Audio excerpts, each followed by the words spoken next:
dungeons deep and caverns old, we must away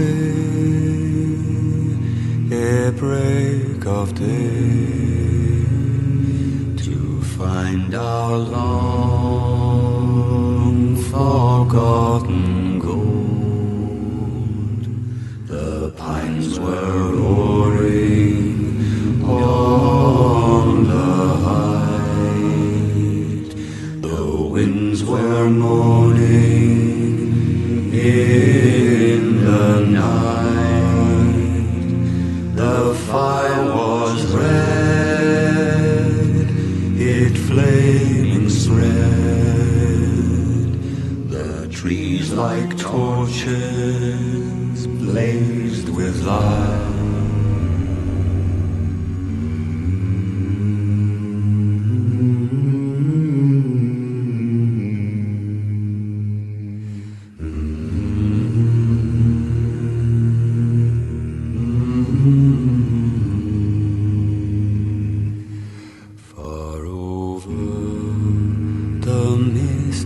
Mountains cold, to dungeons deep and caverns old. As delve deeper we go the quantum universe of astrophysics. I know that within the videos I've done so far lies a breakthrough in quantum field studies that has not been put into a standing theory as of yet. But how can an adept in mysticism test the wisdom of the stars he has obtained? Very simple, through the craft of spiritual transition. A secret of the arcane arts and their ability to know and track the motion of the stars around us lies in a very ancient and archaic form of magic known as soul transcendence. It is widely known to us now that everything around us consists of particles of bosons, photons, electrons, neutrons and protons, including our own bodies. That the living carbon-based life forms that we are consist of an arrangement of these particles that have been fused together to create each human being. Our ancestors understood that as well. They also understood that each body housed and charged network of particles that was basically what they referred to as the inner man or the soul of each person. In ancient pre-civilization tribes there was a group that believed that if the body came into being from fused particles then further fusion could be possible as well. Many types of cultural backgrounds were founded from this theory, alchemy being one of them. In alchemy the theory of fusing elemental properties together could give way to a new unknown and undiscovered elemental properties. This process was one of the great foundation points of today's modern science that we can attribute 95% of all current technological, medical and pharmaceutical research and breakthroughs discovered and used today.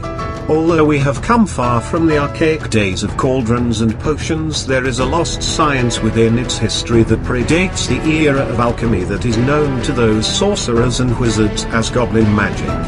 Goblin magic is the precursor science to alchemy which focused its process on the fusion of people's life force energies with elemental properties that would give that individual an empathic connection to the functions of that element. Another such cultural belief is centered around the Younger Dryas cultures that coexisted around the same era of each other but on opposite sides of the world. Where the goblin culture of pre-Asian society dwelled, which they refer to as the Younger Dryas culture around the regions of Greenland, Germany and Scandinavian areas believed in an early form of Celtic belief that the Earth itself was a living life force whose life flowed beneath the surface of the planet and sometimes surfaced in spots they called mana pools. Today's science does not deny their claimed belief but actually corroborates it. In modern science, they refer to this living life force beneath the surface as the Schumann resonance, and they have detailed its scientific origins and its purpose as it is the vitality that supports our magnetosphere, which protects us from cosmic and solar radiation and is a key factor that makes life possible on this planet. The source cause of it is said to be from the tidally locked orbiting presence of our moon that causes the iron and nickel deposits within the core mantle of our planet to react. That creates a magnetized effect when they grind against each other. the natural rotation of our planet provides the inertia of this process that fuels the entire dynamo-type process that results in a low-level emission of gravitational force to be expelled from the core of the planet. As that wave of gravitational force slowly makes its way to the surface, it must first pass through solid elements that inhibit and direct its energy waves flow. As it does this, the gravitational wave goes through a process of transition. Once the gravitational wave reaches the solid sediment crust, that energy is altered into another form known as sound waves. This sound wave is the Schumann resonance that can be observed at a specific frequency of 7.83 MHz.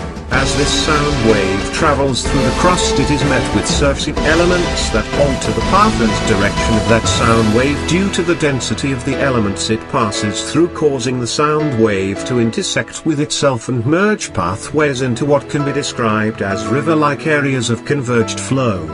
These life streams of the planet, as they have been called by some cultures, then breach the surface of the planet. However, when doing so, it goes through another transition, since there is no more resistance to its flow of energy, and becomes kinetic energy waves which plume upwards from the northern and southern magnetic poles as it creates the magnetic charge of each pole in the process. This kinetic energy is then dispersed into the outreaches of our atmosphere, which creates a layer of protective shielding from things like cosmic radiation and solar radiation, which would cook any living life on the surface if not deflected by this protective layer that we call our magnetosphere. How's that for a non-high school graduate? It can be deduced by a simple example of shared traits, or as the Egyptian cultures would refer to it as above, so too shall it be below. Notice that our observations of the Earth's magnetosphere is almost identical in the observation of each person's life force flow. Our aura fields and chakras are designed almost exactly the same as our magnetosphere, and the design of our solar system is similar to that of our magnetosphere, and the rotation of our galaxy is once again similar to that of all the listed below, and once again the Laniakea supercluster of galaxies are designed in a similar plume-like flow as all the others. So thus it can be expected from example that the entire universe is molded as well by this fundamental design characteristic. However, it is also observed that large amounts of gravitational force caused by objects with immense amounts of mass can alter the structure and flow of this fundamental characteristic. So though it may have been originally designed that the boundaries of the universe itself was set at a curvature pattern, over time that may have changed with the development of immense stellar mass objects and their gravitational effects. But if that were so, then wouldn't the Earth's magnetosphere become altered with this changing effect? It just may be, but this kind of altering effect would take time to affect us, I believe, considering our observed place in the scale of the cosmos. Next I shall go over the immense gravitational objects known as black holes. These objects are listed as consisting of infinite gravitational mass, which I think is the equivalent of a physicist answer of I'm not sure, but here is my best educated guess. For in my observations nothing that has physical mass at all is ever infinite. So let us go through the creation scenario of a black hole's formation. Every object in the universe is constantly in motion. Though we may not see it with our eyes, we observe it in the stars above. Just this planet alone, they say, is hurling through space at speeds of 63 million miles per second. So what happens when you have an object flying at those speeds that suddenly collides with an object of similar size but is traveling at close to twice the other's speed going in the opposite direction? It's completely obliterated into finite pieces of dust. However, what if you took that object and the collision caused all forward momentum to cease, not explode, and sending the inertia of that object or its kinetic force to be distributed outward, but rather all kinetic momentum to suddenly stop in its tracks? It would cause all that kinetic force to cease all forward momentum and become centralized on the region that was once its fundamental center of motion, which causes that kinetic inertia to dig into the very fabric of space and time to compensate for its loss of motion. That centralized direction of motion becomes what we call a singularity, as that kinetic force is fused together in that finite point, creating the vortex well of gravitational force of the black hole. All matter that falls into the vortex of the well is met with a sudden effect centrifugal motion distorted by the bending of the fabrics of space itself caused by the impact which creates a curvature of time as time is an imprint upon the very fabrics of light itself much like a CD is imprinted with data. But the vortex is not a singular direction of one-way motion, but rather a immensely small point of curvature at the singularity point. Only particles that have been stripped bare of all other fused particles except for X-rays and gamma waves are capable of escaping the gravitational velocity of the vortex. However, in doing so, those particles that do escape once they cross the event horizon and re-enter normal space without the effects of the vortex to inhibit it, it would be traveling at speeds well beyond that of the speed of light, creating what I believe they call fast radio microwave bursts. I also believe that another effect occurs in this process that may be the source of the beginning of time itself. Those particles that are ejected at those immense speeds cannot remain confined within the boundaries of existence and are catapulted beyond space and that of time itself to a point beyond the beginning of the moment of the first expansion. Stripped of all fused particle mass at such extreme speeds would leave raw nonlinear particle mass to build up beyond time and space in what I would call the primordial void until the moment of the first boson fusion. With all the necessary elements present but without charged fusion, the sudden introduction of fusion would rapidly expand in an effect similar to that of a backdraft in a fire, causing the event we know as the Big Bang. The astral realm, which is a remnant universe of existence before our Big Bang that formed our universe. Its fundamental laws of quantum reality are based on a two-dimensional perspective of, from what I can tell, two basic governing forces. Those of emotional and of elemental. It was their belief that death of the physical body was only a phase one goes through in the total span of their existence. When the body dies, it is the emotional attachments that dictate the lifespan of one's astral form. For example, you have two men who lived different lives. One man lived a life of countless sins, held convictions against others and was racked with feelings of regret and grief from a long and tough life. Now one would think he would be given the short straw in the afterlife, but it is just the opposite. These scenarios secure his opportunity for a longer living spiritual form. The more emotions that secure memory of him within the minds of the living and the stronger the emotional effect within their minds, the longer his spiritual form will be capable of maintaining its integrity. But all things come to an end, and that end from there is ascension to the emotion-free realm of eternal peace that is the heavenly realm. To do this, the spiritual form must let go of all emotional ties to the physical realm. A main factor in this, it seems, are people's memories. As I had said before, if you can remember an emotional memory that made a lasting impression strong enough, then that memory can be used to call the essence of that person back from the spiritual realm, and under the guidance of a skilled individual with a strong imagination, it can even empower that spirit with godlike skills. One individual taught in the ways of necromancy can call forth powerful spiritual warriors, but a large group of normal people all believing in the same image in their minds can call forth not just a spiritual warrior of that person, but a neon. To defeat them, one must achieve the opposite and destroy the belief or faith of the individual empowering the spirit.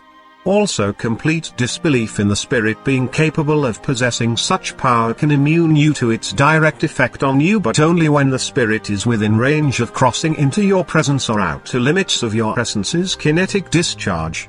Therefore, a man who lives as a man of peace and brings no conflict to anyone, doesn't express his emotions or commits any sins, will have a short afterlife and his spiritual presence will be short. Knowing this, I wonder if that was the plot against God designed by the ones who had corrupted the spiritual realm in his time. As the incarnate of evil and thus having an empathic connection to the machinations of evil plans and manipulations, I have always sensed that there was an elusive agenda behind Christ's He Who Is Without Sin description. So they planned on ensuring that he would have a short-lived afterlife by keeping him pure without their attachments. No wonder the world has not seen God since. If this is true and my empathic intuition is going haywire, which means it is, then I know where to search next. It makes sense now. He exists beyond creation, he cannot enter it without destroying it, the intangible state. He's been ejected into the void. Considering the position we are settled in within the universe, if his spiritual embodiment was depleted to not be capable of maintaining stability, then he slipped into the wormhole of the Bermuda Triangle/Devil's Seas and was pulled into the Great Attractor, where his spirit was catapulted at extreme speeds, stripping his essence of every fused particle, returning him to a state of non-existence in the void beyond time and space's boundaries, somewhere before the beginning of time itself, into the Soul Forge. This is the inevitable destination's true form and modern translation of where we go when all earthly attachments have been let go. They're the raw energy particle, stripped clean of every fused piece of matter that makes us the emotion-drawn and manifested persona which is at the core of each of our souls, is stripped bare and infused with new energies. However, it does so by the raw particles of the soul's design and reforms itself by that design template. That is why we have past life memories, because though we are renewed with all new photon energies and level, the imprinted design is still there. When our life force resonates at those core design patterns, we experience the residual memories within that structure. I have to go in and get him out, not just because I am an angel, not just because he is my king, but because he truly is not my enemy, and the enemy of my enemy is my friend. Okay, to pull this off I will need to empower myself into a neon form in order to resist the destructive forces of the wormhole, the Great Attractor and the void. I have been to the void before, but he was with me that time and I was protected by him. This time I am going in by myself. I have an idea. No wonder I was examining the Doppelganger Lord's legends so closely. I need to acquire that spell to pull this off. I need to have a duplicate of myself. One needs to enter the void and find the trace of his soul's template particle. Once I've made contact with it, I will need to call forth that energy pattern from the universe. To do that I must be in two places at the same time. That can be done by calling forth my doppelganger. That way if something goes wrong he will automatically know and can cast the counter spell to pull me out. Also, I must do this without heaven's knowledge, considering this sounds as if it was planned by the higher powers that be. I cannot check to be sure, but something is definitely wrong with the grand scheme of things, but no matter. I have a spell for that too. Okay, let's do the rundown. I'm gonna use a scrying mirror to call upon my doppelganger, who is none other than Samael, to take my place, which is something he has been called upon by others to do in order to achieve their goal in bringing forth the destruction of our universe and recreate it in their specific design. I'm supposed to ignore that fact to go on this venture using their scheme as my safety net, or I can think of a better and equally chaotic solution, which would be to travel into the astral realm while it still exists, since I can traverse the cosmos without being affected by the time dilation law, skip back across the singularity of our universe and into the astral universe to about 750,000 years approximately, to when they fashioned the astral prison of the labyrinth that imprisoned my angelic form and bestow upon him the knowledge of the law of physics of the 3D universe, therefore allowing him to ascend from the astral realm into this one way if there really is this sort of issue of God, as I am assuming the mightiest of his angels, from which I derive my soul's energy, from ... down. No, that won't work, and it's only forced me to obligate myself to this endeavor just so that things turn out as they are supposed to. Oh well, let's see if there is anything I can salvage. I can set it so that Lucifer will rise in his angelic state at this point in creation to search for the Creator, as he is an angelic design of his and thus connected to him, as well as use that connection to call forth his signature from oblivion, by filtering that calling through the Ark of the Covenant. Okay, so using Lucifer's wings, set over the Ark like an amplifier and preforming the summoning through the Ark should pull his essence back from the void of oblivion. Next I would need to set up a form for him to reside in and get himself back on his feet. I'm sure the next chain of event to occur will be vengeance upon whoever set him up for that. I will wait till then to reveal to them both exactly who I am in the grand scheme of things. that I am the embodiment of the task he was given in the Tree of Knowledge, the personification of evil incarnated as per God's design to walk the earth in the flesh at the end of days. I happened across his possible plight and pulled on his help to mask my activities from the rest of heaven in case of treachery within the ranks. Wouldn't be the first time, especially from backstabbers.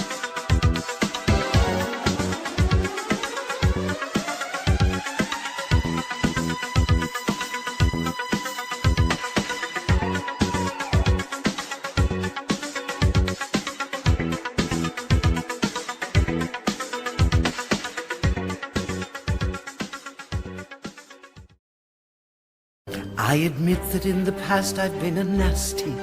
They weren't kidding when they called me, well, a witch. But you'll find that nowadays I've mended all my ways, repented, seen the light and made a switch. True, yes. And I fortunately know a little magic. It's a talent that I always have possessed. And here lately, please don't laugh, I use it on behalf of the miserable, lonely and depressed. Pathetic, poor unfortunate souls in pain, in need. This one longing to be thinner, that one wants to get the girl, and do I help them? Yes, indeed. Those poor unfortunate souls, so sad, so true. They come flocking to my cauldron crying, spells, Ursula, please, and I help them. Yes, I do. Now it's happened once or twice. Someone couldn't pay the price, and I'm afraid I had to rake 'em across the coals.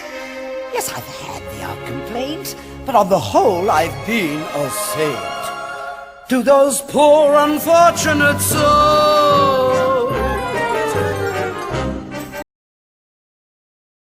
Nice to meet you. Hope you guess my name. Oh yeah, but what's confusing you is just the nature of my game. Yeah. Just as every cop is a criminal, and all the sinners saints. This head, this tail, just call me Lucifer, 'cause I'm in need of some restraint. So if you meet me, have some courtesy, have some sympathy, and some taste. Use all your well-learned qualities, or I'll lay your soul to waste. Yeah. Nice to meet you. Hope you guess my name. Yeah. But what's puzzling you is the nature of my game. Mean it. Get down.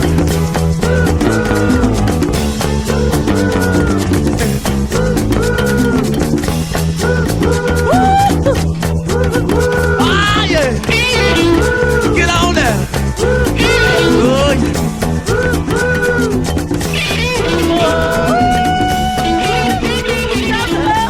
Oh, make thyself known.